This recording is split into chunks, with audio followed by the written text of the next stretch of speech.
सर्वांना मनपूर्वक नमस्कार आणि साष्टांग दंडवत. दंडवत का घालतोय तर 20व्या शतकातली लोक 21व्या शतकामध्ये एकत्र आले आणि तुमची जेव्हा 10वी झाली होती तेव्हा माझा जन्म झाला होता. त्यामुळे आपल्या सर्वांना मी दंडवत घालतोय.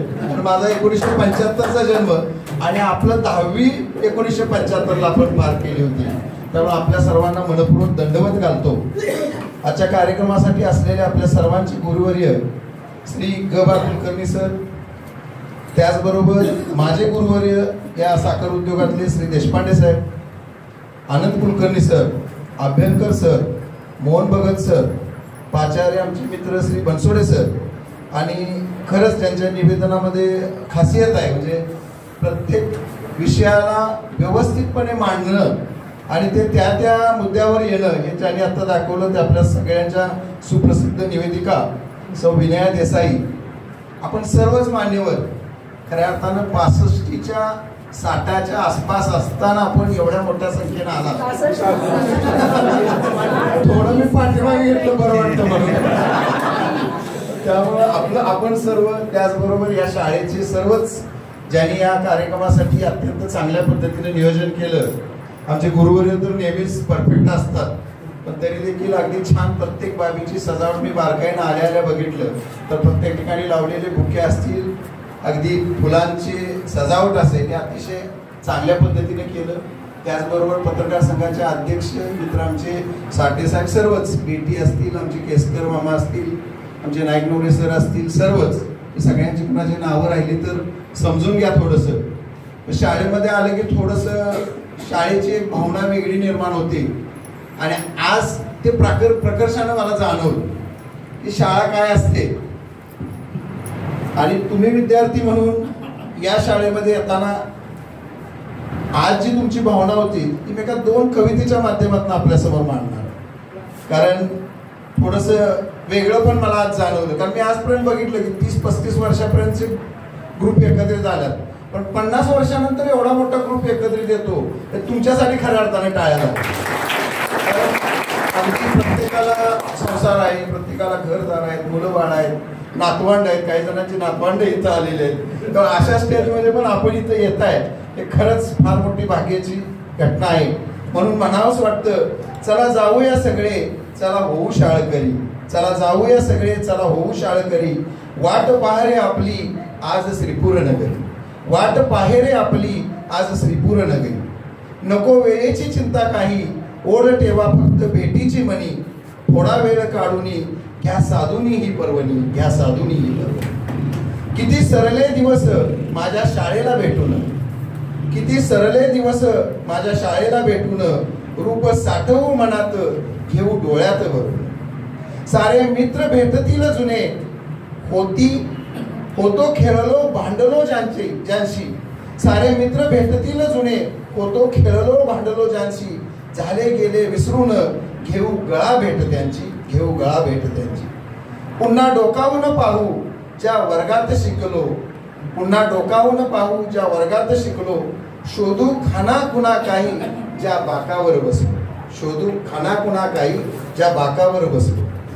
ज्या फळ्याने पाजले होते ज्ञानाचे अमृत, ज्या फळ्याने पाजले होते ज्ञानाचे अमृत, हात पाठीवर त्याच्या चला फिरवून पाहू, हात पाठीवर त्याच्या चला फिरवून पाहू. ज्या मैदानी खेळलो, जिथे हारलो आणि जिंकलो, त्याच मातीच्या रंगात पुन्हा मिसळून जाऊ.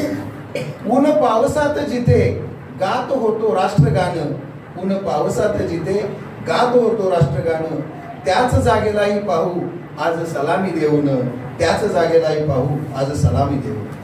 ज्या शिक्षकांनी दिल्या ओल्या मातीला आकार, ज्या शिक्षकांनी दिला ओल्या मातीला आकार, त्या गुरूंच्या चरणी चला मस्तक टेकू, त्या गुरूंच्या चरणी चला मस्तक टेकू. खऱ्या अर्थानं शाळा म्हणजे जणू काही ओल्या मातीची कुशी. त्या ओल्या मातीच्या कुशीमध्ये बीजांकुर ज्याप्रमाणे जन्म घेतं आणि त्याचं वटवृक्षात रूपांतर होतं, तशी ही शाळा. या शाळामध्ये आज बघतोय आपण एक बीजांकुर तर आपल्यासमोर एवढं मोठं आहे सी.एन. देशपांडे साहेबांसारखं, की त्यांनी कित्येक मोठ्या वटवृक्षामध्ये स्वतःचं रूपांतर केलं आणि या वटवृक्षाच्या माध्यमातून कित्येक लोकांना शीतल छाया देण्याचा प्रयत्न केला. खऱ्या अर्थानं शाळेचं हे जे रुपडा आहे त्याला एका कुठल्या तरी गाण्यामध्ये सहज बीज अंकुरे अंकुरे ओल्या मातीच्या कुशीत जसे रुजावे बियाणे माळ राणी पळसात, या एकाच वाक्यामध्ये सगळे येतं. आणि खऱ्या अर्थानं जसं हे पावसासाठी किंवा मातीसाठी आपण म्हणतो तशी ही बीज अंकुरणारी खरी माती या शाळेच्या माध्यमातून, या चंद्रशेखर महाविद्यालयाच्या माध्यमातून निर्माण झाली आणि त्यामधून आपण निर्माण झालो. आणि आज समाजसेवा करत असताना आपण अर्थकारण, समाजकारण या सर्वांमध्ये प्रदीर्घ काम करत आहोत. आणि त्यामुळेच खऱ्या अर्थानं आपल्याला इतक्या दिवसानंतर एकत्र भेटण्याचा योग आला. खरं तर प्रत्येक वेळा आपल्या मनामध्ये एक विचार चालू असतो की आज यातली कित्येक मित्रमैत्रिणी अशा असतील की ज्यांनी आज बऱ्याच दिवसाने एकमेकाची ओळख झाली असेल किंवा होणार आहे येणाऱ्या पुढच्या कालावधीमध्ये. काही जण नेहमी असतात, देशपांडे साहेब येतात, इथं आमचे सुतार असतील, आमचा अरुण काका असेल, यांच्याशी भेटताना मी त्यांना बघितलं. पण प्रत्येकाशी भेट घेणं किंवा प्रत्येकाबरोबर संवाद साधणं हे निव्वळ आणि निव्वळ या स्नेह ह्याच्या माध्यमातून किंवा गेट टुगेदरच्या माध्यमातून होत राहतं आणि ते आपल्यामध्ये झालेलं आहे. अशा आपण आहात आणि या महाताऱ्यांनी आता आम्हाला दिशादर्शक काम करायचं आहे.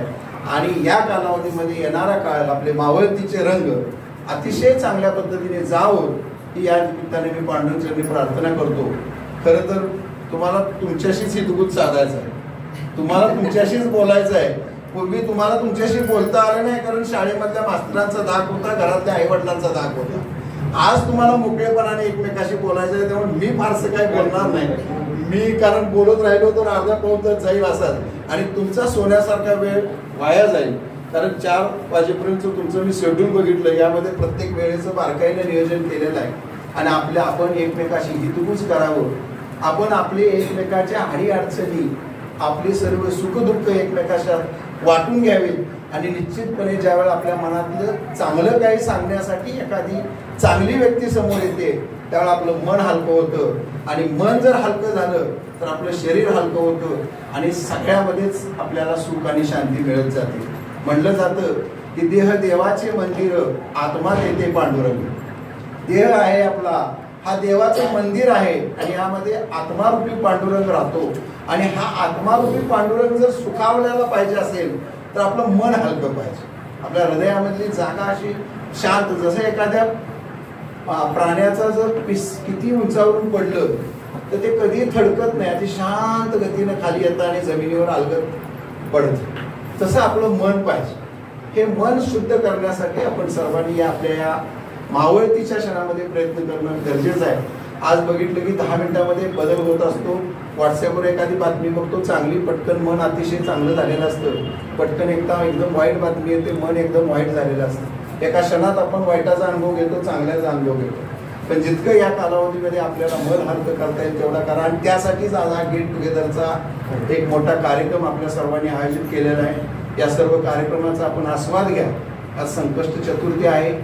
गणेश हा सर्व लोकांची, भक्तांची दुःख दूर करतो, त्यांच्या अडीअडचणीला धावून जातो. मी आपल्या सर्वांच्यासाठी श्री गणेशाला या निमित्तानं प्रार्थना करतो की आपल्या सर्वांना या नंतरचा काळ आरोग्यदायी जावो. आणि यानंतरच्या काळामध्ये तुम्हाला काय किती प्रॉपर्टी आहे, किती जमीन आहे, किती फ्लॅट आहे, किती बंगले आहेत कोण विचारणार नाही. यानंतरच्या काळामध्ये प्रत्येक वेळा तुम्ही एकमेकाला फोन केला तब्येत कशी आहे रे हेच विचारलं जाईल.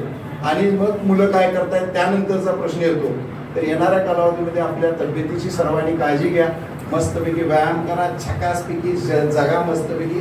आणि अरुंधतीचं गाणं काय माहिती, त्या गाण्यामधला प्रत्येक शब्द तुम्हाला जगण्याची कला देते. या जन्मावर, या जगण्यावर शतदा प्रेम करा.